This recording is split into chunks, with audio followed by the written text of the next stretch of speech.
Welcome everybody to the Digital Nomad Sessions. My name is Mitch Asa and really excited. It's going to be a really fun chat today. I have Jessie Festa. Jessie, welcome. Thanks for joining us. Thank you for having me. No, I'm excited for this chat. I think the audience is going to get a lot out of this. Today's topic is how to grow and monetize a community around your blog. And we're going to dive straight into that in just a moment. But first, let me introduce Jessie. So she's a native New Yorker and owner of the solo female and offbeat travel blog, Jessie on a Journey, as well as the online responsible tourism and culture magazine, Epicure and Culture. Since 2014, she's been teaching online blogging courses to travelers wanting to make their dreams of location independence a reality. When not gallivanting around the globe, you can find her leading photo tours in New York, taking yoga and hip hop classes, and sipping her way through the local cocktail scene. I guess the best place to start is, what's your favorite cocktail? Oh, anything spicy with mezcal, like super as Right, spicy as you can possibly make right. it. Wow. Nice. Love it. So we're going to be talking about how to monetize or grow and monetize a community around your blog. Um, Jessie, I think you're someone who's been doing this for many years now. So there's not many people out there better than you to actually talk about that. So before we dive into the specifics though, give us a bit of an overview of how, this blog has positively affected your life and business.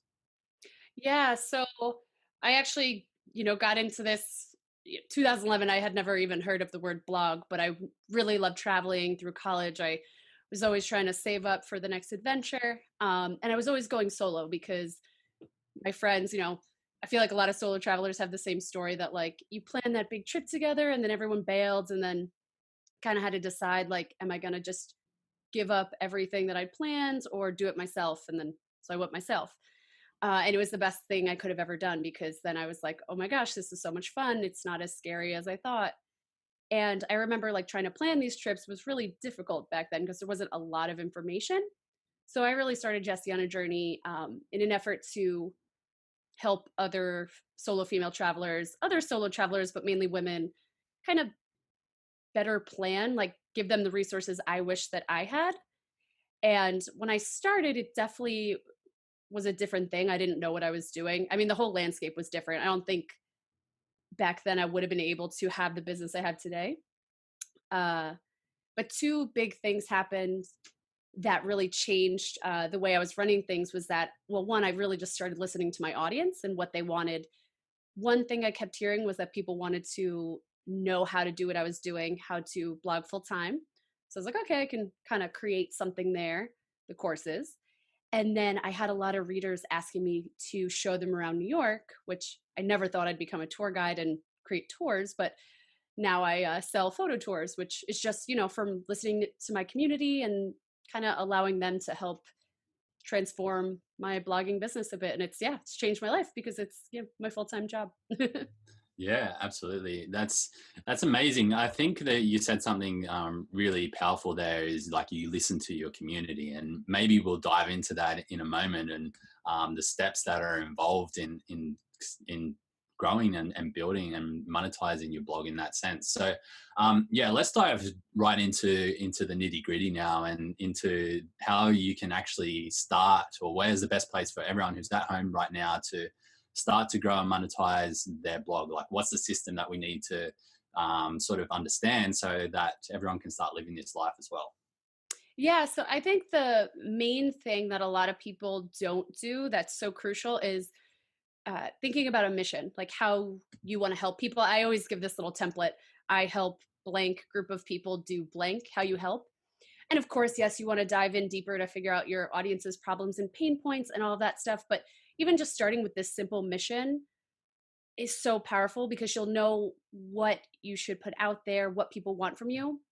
And I see, especially a lot in the travel space, I think a lot of people are like, I want to work with brands, like I want to travel more, I want to talk about myself, which I think putting yourself into your blogging brand is really powerful. But I also think it should be really the main thing should be that you want to help people in some way.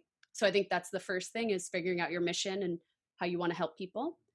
And then creating the content that would fulfill that mission. So the blog posts, Instagram shares, videos, whatever you want to create.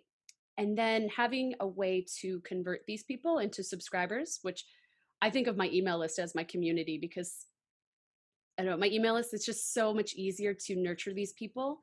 And honestly, even when I'm trying to promote affiliates or my own courses, just my email list converts so much better than any other area, any other platform.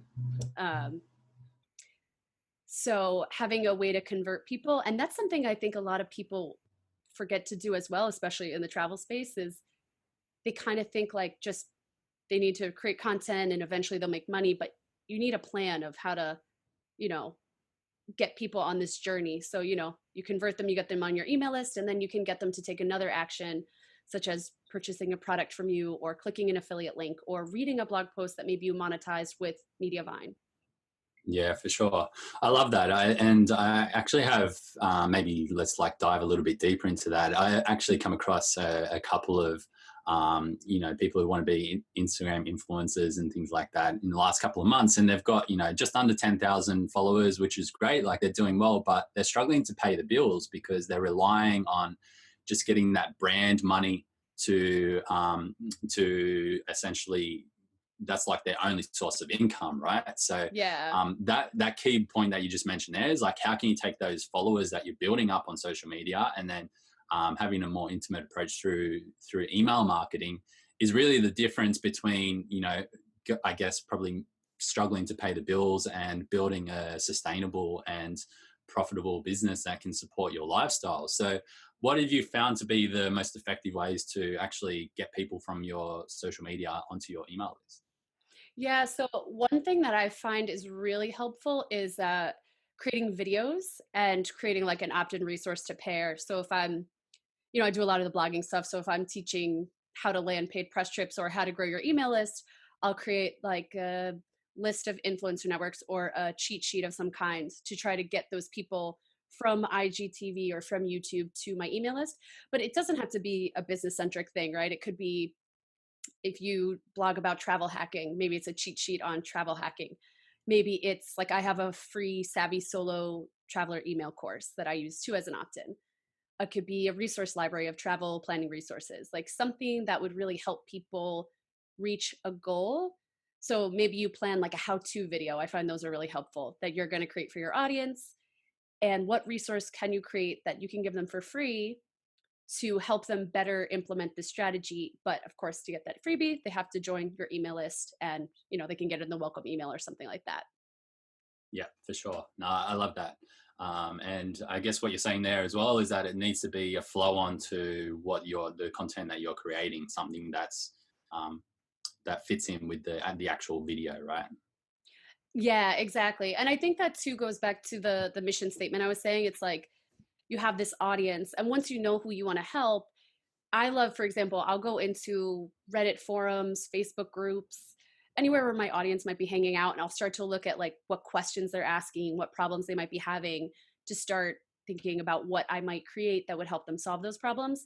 And even better is when your audience actually starts emailing you what their problems are and what questions they have, then you can start keeping a spreadsheet. Even, Instagram DMs, wherever people are talking to you, I think it's helpful to say, okay, I'm getting a lot of people asking me about this topic. Like there's something here that I could, help people with. Yeah, absolutely. Love that. Such a great point. So, okay, so we're starting to grow the email list. We sort of know and understand that that's important now. What's sort of the next thing that we need to be thinking about in terms of growing and monetizing a community through our blog? Yeah, so I find, so I think it's Gary Vaynerchuk's strategy that I heard years ago, but it's something I've always done is a give, give, ask, give, ask. So basically, for every time I'm asking my community to purchase a product or click an affiliate link, I'm just giving valuable information. I'm creating a YouTube video that teaches a strategy. I'm sharing just like a strategy in an email, whatever is just plain giving. And then when I ask, it's people aren't like, oh, she's always asking me for things. She's so spammy. It's like they're ready for it and they know that I care about what I'm sending out to them. I'm passionate about giving them value. Um, so they trust me once I do, pitch them my product. And then there's other things like I think doing video is really helpful. I try to do that a lot so people can get to know me. I think too, like with my products, there's a money back guarantee, things like that that can also help build up that trust. but just being in their inbox every week with just like, here's the strategy that I just want to share with you because, I care, I think really also helps build that relationship and that trust. Yeah, for sure. Do you have any sort of, I guess, time frames that you stick to of how far apart your content is? Are you keeping it consistent weekly? A few times a week. What's sort of your go-to strategy in this sense? Yeah, I do every week. And I have so many. I'm laughing because I spent so long today just creating emails because I had so many ideas that I wanted to get out that I'm now into like March with my emails. And it's funny when people are like, I don't know what to send my audience. I'm like, oh, I wish there were more weeks because I literally have so many emails I could send. But yeah, I do once a week. I could easily do every day, but I don't want to annoy people that much. I think there's like a limit. But I would say at minimum once a month. Like if you have a tiny list, probably emailing once a week isn't necessary right away. But I think just getting to a point where you're regularly showing up in their inbox and being really helpful so that when they think of your topic, you're the person that comes to their mind like, oh, that person's always sending me amazing photography tips or great travel hacking tips. Yeah, for sure. I love that. And I guess that's like the frame that we need to get in is like the people who are going to make the most money is it's all about recency and frequency, right? If you're, at the top of their mind when they're ready to make that buying decision for something you might be selling, then you want to be there. So such a really good, important point. Is there Yeah, and I would anything say, else? Oops. Sorry, oh, go I was ahead. going to say, I would also say it's like confidence. I notice. I think a lot of people are like, oh, I'm annoying people, or like, with products, especially, people don't want to be salesy. But eventually you realize, like, if you're doing this right, you're really providing people something that will benefit them. I mean, if you really put the effort into creating something valuable, this is something that's going to help change people's lives potentially, or, maybe it's a hobby thing, but it's going to help them in some way. It's going to make their day, their life better in some way. So you really should be sharing this stuff with them. Yeah, 100%. And how many people are out there like binge watching a TV show over, an entire week, every single day? So if it's something that they really enjoy and get value out of and some sort of entertainment, and, if there's a few things that you're pitching in there as well, people are going to continue to watch, provided that they know, like, and trust you, right? So Yeah, um, yeah. it's really cool. Awesome. And okay, so what's the next thing we need to be thinking about? I would say I think it's helpful to not think of your blog as the business. It's almost like the place where you do business. Like I'll often say, oh, think of it as a brick and mortar. Because again, I think I said this before, but I think a lot of people blog and they just are like, eventually money will show up. But you need to have some kind of strategy or some kind of end goal. So think of your blog as this brick and mortar store. How are you going to get people into your store? Or I guess first, like what do you sell? Like what is your brand? What do you want people to see when they come to your store? How are you going to get people to your store, driving traffic, becoming more visible? And then how are you going to actually like monetize your store? Are you going to sell products? You're going to work with affiliates, you're going to work with brands, hopefully a mix of both. We were talking about working with brands before, which for me is a way that I monetize, but would never be the only way that I monetize because then I would be giving all of my income or putting all of my income into somebody else's hands. And if a month goes by when a brand that would be a good fit doesn't reach out to me, then I might get desperate and I have to work with like a brand that's unethical. Maybe I just like don't eat that month. I don't know. I feel like it's not like a sustainable strategy, but I think it could be part of a larger strategy, especially if you're being really conscious of working with brands that would genuinely be of interest to your audience. Like if you're a budget backpacker working with like the Ritz Carlton, I feel like that's not like a great fit. But if you're really saying like, oh, my audience would love this brand, this would really help them, I think those are the best partnerships. Yeah, for sure. Absolutely. So just touching on that, you're saying that you're working with a lot of brands. Is there anything that we should have on our blog to help brands identify who we are and start working with us in an easier or more effective way? Yeah, I think like especially a lot of my students maybe don't have like huge traffic yet or a lot of followers. And I think it's really helpful because I've seen this in my own community like who is able to work with brands. I have a girl who, a woman who, she's from India. She's a yoga teacher, and she lands paid brand campaigns with less than 2,000 page views a month. And she does that, I would think, because her niche is so well defined.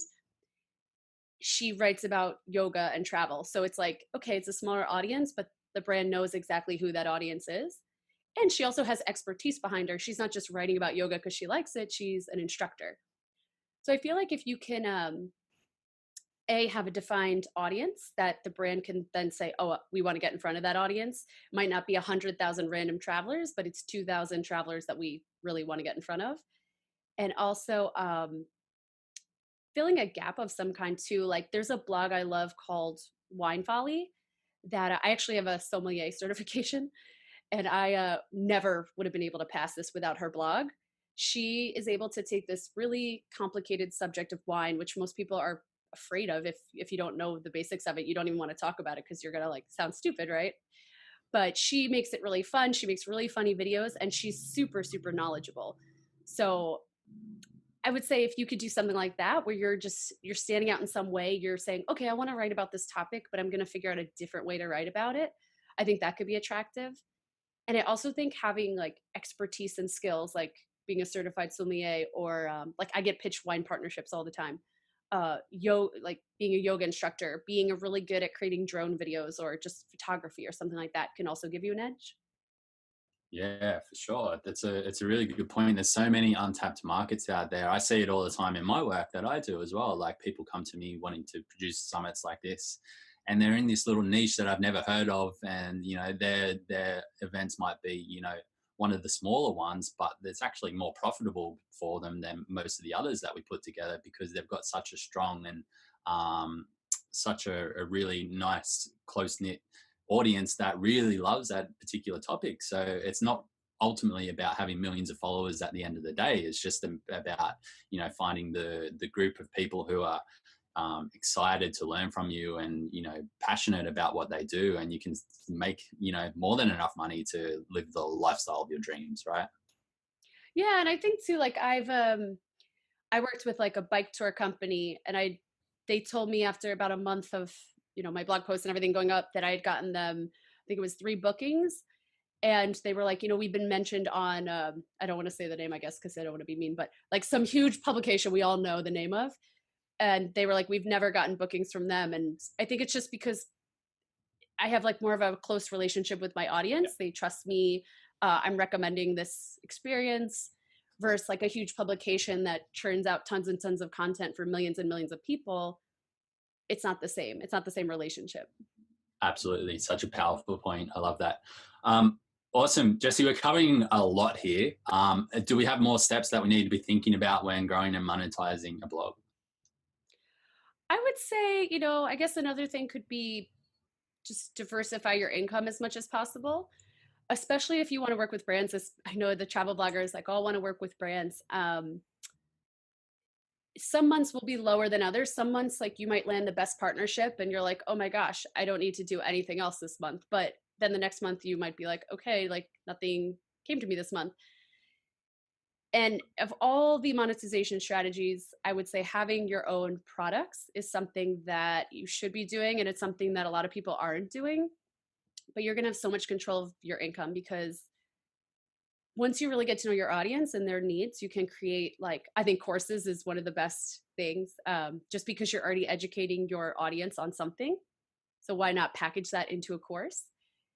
And, the price points for courses are also nice. Like an ebook, sure is great, but you have to sell a lot of ebooks, I think, to do well with it. But once you get to know your audience and what they need, you can really help them through creating products. And you're going to start to get an idea once you do a launch of like what you can make, what you can fix for next time. And I find too, like, I think I started doing launches probably 2 years ago. And just as my email list grows, it's almost just like a natural curve up of like the more email subscribers I get, the more purchases I get when I do a course launch. So it's, I think, a great way to just have a more sustainable income. And then just for people who don't really get how to monetize, for me personally, I work with brands, I sell my tours and my courses. So, selling products and services, work with affiliates. I do sometimes create content for brand websites, like for their blog or magazine. and I run display ads with Mediavine. So those are the main ways that I monetize. But even when I work with brands or I choose affiliates, I'm still thinking about my audience and what they would really like. And especially in this last year, I've really been able to take some of these affiliate partnerships to the next level versus just like putting them in a blog post. For example, I've worked with ConvertKit to co-host a webinar for my audience only and give them like a special bonus. And they're using my affiliate links. So that's really helpful. I've done the same with Teachable. So also finding these affiliate partners that you can kind of get creative with these partnerships. You don't just need to be like sprinkling links in a blog post. You can be really, really creative and strategic with that kind of partnership. Yeah, absolutely. Definitely. I love that. Awesome. So we've covered, quite a lot, from growing our audience to getting them into our community to then monetizing them. And this definitely gives a lot of people out there a great place to start. Now, before they do run off and get super excited and start their blog, what's some of the biggest mistakes that you see, especially newbies making, that we can make sure they avoid straight away? So I would say the mission, not having the mission statement, the way they approach the blog, which I said before, and also I guess not thinking of your blog as like me, which is something I know when I started I used to do too. But always, no matter what you're doing, always think, what is the point of what you're creating? Like, why are you creating this? And what is your audience going to get out of it? If you're just gonna, be writing about this amazing time you had, how can you frame it so that the audience gets something out of it and they can take your awesome time and replicate it or get something out of it? So I would say that's something really, really big that you should be aware of. Yeah, for sure. Definitely. We all love talking about ourselves, I guess. But I guess, what we need to understand is that if we can do it in a way that we use our life experiences to help people relate to their own lives, people tend to get quite a lot out of that. So yeah, they're really, really good. I would also say too, I see a lot in my community, people are sort of like trying to do everything at once. Like you're starting a blog and you heard you're supposed to be on Instagram, you heard you're supposed to be on YouTube, you heard you're supposed to be doing this. And then you just cry and give up because it's way too much for anyone to take on. So I think instead, pick one thing, just even one thing, grab all your social media sites, like grab the handles and the links. And then what I do this with my tour company, I was like, maybe one day I'll want to tweet, but I don't right now. So I just have a graphic I made that I pinned to the top and it says, "We don't tweet, find us on Instagram." But at least I have the handle so someone else can't take it. And then figure out what you want to focus on and just become really good at that one thing. Once you're really good at that one thing and you have a repeatable strategy, then maybe you say, okay, I mastered Instagram. Maybe now I'm going to move over to Facebook, whatever that is. But pick one thing and just really understand it instead of sort of like waiting in all these different places and not really ever growing there, if that makes sense. And you're Yeah. just going to enjoy what you're doing so much more anyway. Yeah. Absolutely perfect. That actually brought up just another quick question. I'm really curious Mhm. about it. Just that I wanted to ask before we wrap out is, do you have a time in your life where you started to, where you got it, right? Where you've like started doing all of these things and you're figuring it out as you go and you all of a sudden like make a breakthrough and you're like, oh, I can actually do this. Do you remember that time in your life? And how is there something that we can learn from that? Yeah, so for me, it was really well, okay, so I'll backtrack. When I started my blog, and you might remember this time too, when like everyone was just like making money with like bad sponsored posts, not even like a good one. I definitely feel like in the beginning I was very much like on that train, but then I thought about like the whole community aspect and really like getting into email marketing was the biggest game changer. I If someone was like, you either have to give up your email list or give up all your social media channels, I would give up all my social media channels in a heartbeat. I could, I think I would be able to actually just sustain my business with my email list. I'd want to be putting out content for them to like give them, but really like everything I'm doing on these other channels is really just to drive people to my email list. So that really, once I realized that, that was a huge game changer. And also realizing the benefit with email of asking questions in your emails and responding to all the emails. Like my fiance just like can't believe sometimes how much time I spend responding to people's emails, but it's one of the most important things. It's one of those things that it's not like immediate gratification. It's not like all these people are buying something for me right then or something like that, but it's that relationship building, and I've seen it pay off. Sometimes it takes a while, but it's uh, I guess priceless thing you could do. Yeah, absolutely. I love that. I think so many people would have had a realization just now from hearing those things. I think, when, especially as we get into like, trying to figure out how to become a digital nomad, it's all about the followers in the early days, right? Like, I need to have those followers. But you're totally right. That was the exact same realization I had. My previous business, we had about 10,000 social media followers.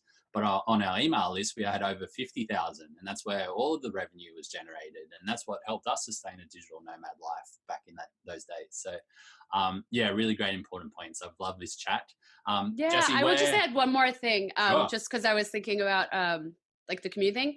The other thing that I've found really helpful in the last year that was, I think, people ask me about a lot, and it's like another one of those long-term things that I think people want instant gratification, but if you could stick with it, it pays off.